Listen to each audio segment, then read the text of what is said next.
देखिए, जब हम आंदोलन शुरू करते हैं उसके लिए कुर्बानियाँ देनी पड़ती है और कुर्बानियाँ दे के तब हमें जीत मिलती है।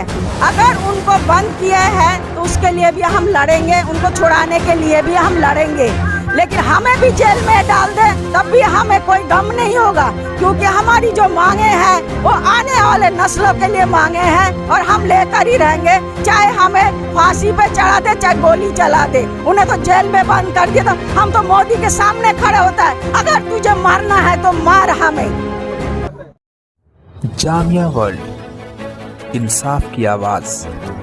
हेलो एवरीवन, आप जामिया वर्ल्ड देख रहे हो। जामिया वर्ल्ड इस वक्त मौजूद है जंतर मंतर पर। तमाम यहाँ पर एक्टिविस्ट, शाहीन बाग हो, जामिया का हो, यहाँ पर महिलाओं का एक तरह से इम्पावर देखने को मिल रहा है, जिस तरह से मोदी सरकार को एक तरह से झुकाने में कामयाब हुई।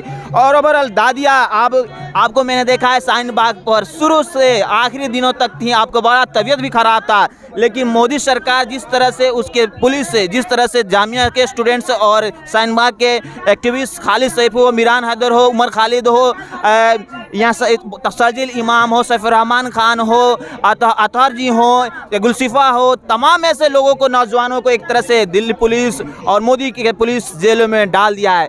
आप लोग जब ये देखते हैं, सुनते तो कैसा मतलब कि एक तरह से दिल बेचैन होता होगा, उस पर क्या कहना चाहेंगे?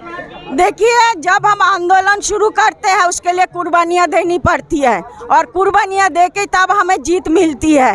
अगर उनको बंद किए हैं तो उसके लिए भी हम लड़ेंगे, उनको छुड़ाने के लिए भी हम लड़ेंगे, लेकिन हमें भी जेल में डाल दे तब भी हमें कोई गम नहीं होगा, क्योंकि हमारी जो मांगे हैं वो आने वाले नस्लों के लिए मांगे हैं और हम लेकर ही रहेंगे। चाहे हमें फांसी पे चढ़ा दे, चाहे गोली चला दे, उन्हें तो जेल में बंद कर दिया। तो हम तो मोदी के सामने खड़े होता है, अगर तुझे मारना है तो मार हमें। और जिस तरह से जामिया के स्टूडेंटों को उसके लाइब्रेरी में, उसके रीडिंग हॉल में घुस कर मारा गया, पीटा गया, और आप जिस तरह से शाहीन बाग के महिलाएं और बुजुर्ग दादियाँ, माएँ खड़ी हो गई, एक ममता जग गया, क्या कहना चाहेंगी? क्या उस वक्त की चीज़ें को अभी तक क्या महसूस करती हैं, जिस तरह से अभी पुलिस पकड़ पकड़ के जामिया स्टूडेंट्स को जेलों में डाल रही है?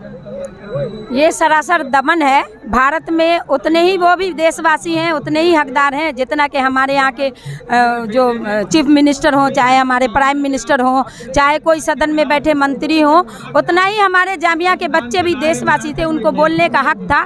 ये सरासर दमन है जिस तरह से उस पर अटैक किया गया। वो अपने हक के लिए सिर्फ आवाज़ बुलंद किए थे और एकदम पीसफुली कर रहे थे। उनके हाथ में न डंडा था, न कोई ऐसे इक्विपमेंट था जिससे किसी को नुकसान पहुँच सकता था। वो सिर्फ अपनी बातें, अपना विरोध सरकार को पहुंचाना चाह रही थी कि इस पॉलिसी के खिलाफ उन्होंने गलत किया है।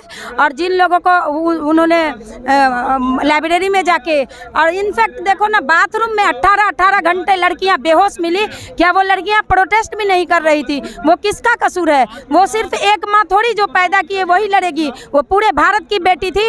हम लोग उस माँ के लिए, हम लोग उस बच्ची के लिए माँ है और उसके लिए इंसाफ दिलाएंगे। चाहे जींस पहन के आई थी, चाहे बुर्का पहन के आई थी, वो तो देश का फ्यूचर बदलने के लिए इल्म हासिल करने जामिया आई थी, पढ़ाई करने आई थी। वो क्या गलत कर रही थी जिसको लाइब्रेरी? आपसे भी जानना चाहूँगा, जिस तरह से पुलिस अपने ही देश के भविष्य यानी लड़कों को, यानी स्टूडेंट्स को मारा, और आप लोग खुद एक माँ हैं और अपने बेटों को पिटते हुए देखे, तो उस वक्त कैसा आपका ममता, कैसा एक तरह से विचार है? थोड़ा बताएं एक तरह से। बात तो ये कहने का है कि देश का कानून अंधा है, ये सचमुच अंधा है। अगर कानून हमारे पढ़े लिखे बच्चों को टारगेट इसलिए कर रहे हैं कि वो आगे नहीं बढ़े और हिंदुस्तान के गुलाम बन के रहे, लेकिन हम ऐसा नहीं होने देंगे। हाँ, हमें बहुत तकलीफ हो, जब भी तो हमने शाहीन बाग बनाया है उन बच्चों के लिए, जब भी तो हम सड़कों पे निकले हैं। लेकिन हमारे अगर नौजवान नहीं लड़ेंगे देश के लिए तो फिर कौन लड़ेंगे?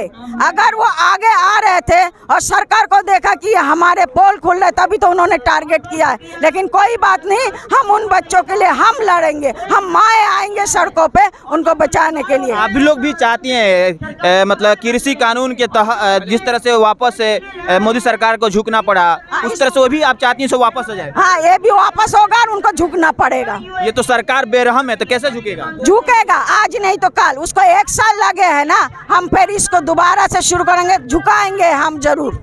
बहुत बहुत शुक्रिया। तो ये शाहीन बाग की एक तरह से दादियाँ हैं जो कि पहले दिन से लेकर आखिरी दिनों तक थे और अपनी विचार अब ये कह रही हैं। इनकी लड़ाई जो जामिया के स्टूडेंट्स हो या दिल्ली के एक्टिविस्ट हो जो जेलों में हैं, उनके लिए लड़ाई अब सड़कों पर उतर के लड़ेंगी। अगर ज़रूरत पड़ेगा तो फिर से शाहीन बाग की तरह फिर से एक बड़ा हड़ताल होगा। बहरहाल आप देखते रहिए जामिया वर्ल्ड में, हम तस्लीम जंतर मंतर से।